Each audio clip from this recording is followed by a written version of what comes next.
Mrs. Griffin. Madam President, Mr. Griffin. when we discuss violence against women, there is a desperate attempt to avoid mentioning the giant green elephant in our midst, Islam, whose inherent devaluing of women and hostility to unbelievers combine to make it the greatest threat to millions of women and girls in many parts of the EU. In Britain, the crime of on-street grooming for sex, drugs and prostitution is directed against thousands of girls as young as 10. Many of the victims are beaten and threatened, as well as gang raped. While the majority community produce many perpetrators of internet paedophilia and one-on-one sex crimes, paedophile gang rape is a crime in which the perpetrators are overwhelmingly Muslim, while their innocent victims are invariably from other communities. In my constituency, 14-year-old Charlene Downs was groomed, raped and murdered. Her body has never been found.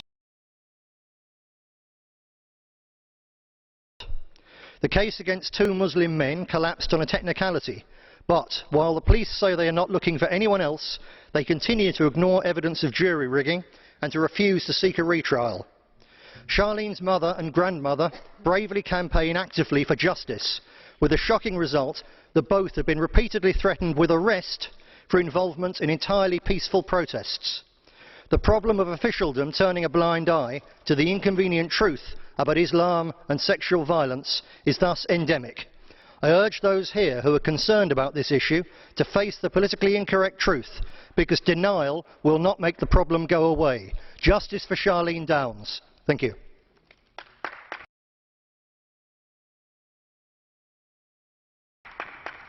Thank you, Mr. Griffin. There are 2 blue cards for you. Do you accept the questions? Okay. Collègue Tarabella, vous avez la parole. You have the floor, sir. Well, unfortunately, I'm now giving publicity to the imbecilities that we hear from the most recent colleague who's spoken. Of course, there are individual cases, but you can't accuse Islam to be responsible of violence against women. It's always a mixture of certain deviances, of course, but it can't have a religious or cultural flavour. It's something that's across the world. Don't just talk nonsense here. I mean, obviously I'm starting on an advert for you. I shouldn't have taken the floor. Perhaps I shouldn't have taken the floor. I needed to point out the nonsense that you were speaking, but I've given you publicity. Do I reply to that first or take the second question? Okay, if you prefer. Then colleague Baracciu. Grazie, Presidente. Thank you, Madam President. Violence against women, unfortunately, is a phenomenon which is on the increase. And as we know from the research conducted, social surveys conducted in all countries, we know that these butchers, in inverted commas, cannot be identified as such, and they can't be linked to a particular religion, they can't be linked to a given level of culture or education. They can't be identified as belonging to a particular social category. And I think that, unfortunately, what I've just heard is really a disgrace. We know that the violence perpetrated against women knows no differences. So we can't really point our finger at one religion as opposed to another as being a religion which perpetrates violence against women. I think that this is the wrong approach, and I hope that this Parliament, as is perfectly clear, I hope that this Parliament does not follow this approach. Colleague Griffin, you have 1 minute to respond to both questions. While the people on that side of the House are denying the facts, it means that thousands more young girls will suffer as a direct consequence of your denial.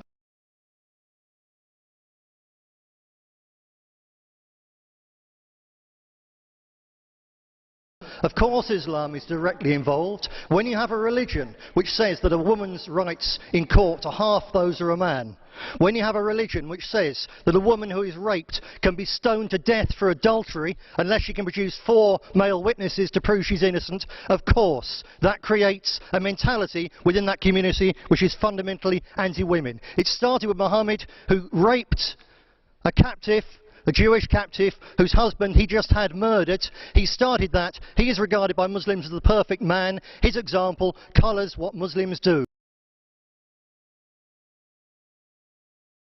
Many Muslims do not, but within their community this is a real problem. You need to recognise that fact and address it, not run away from it. Thank you.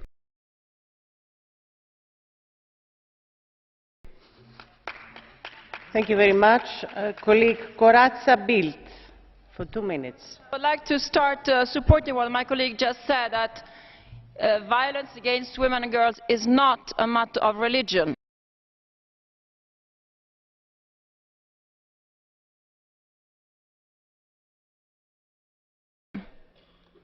This is very important that we recognize in this House, and no religion should be pinpointed. Of course, culture and tradition should never be used to justify violence against women, but you cannot say that it has to do with any religion.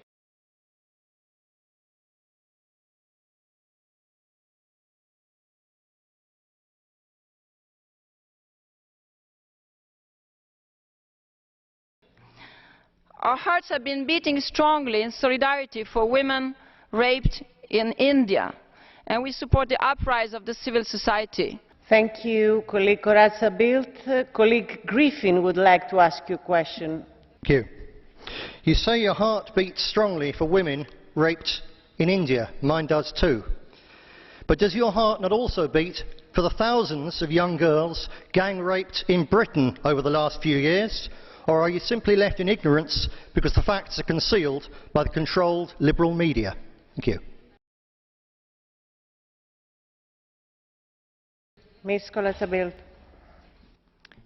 Thank you very much for your question. Of course, as I said, it's a global phenomenon, it's a European, and it's in every single neighborhood. In Britain, you don't have only Muslim people. It's a multicultural society.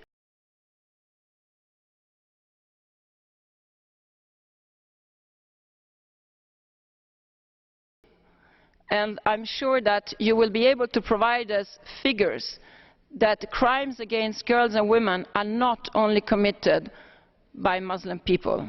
And I hope you will do it in this House. Thank you.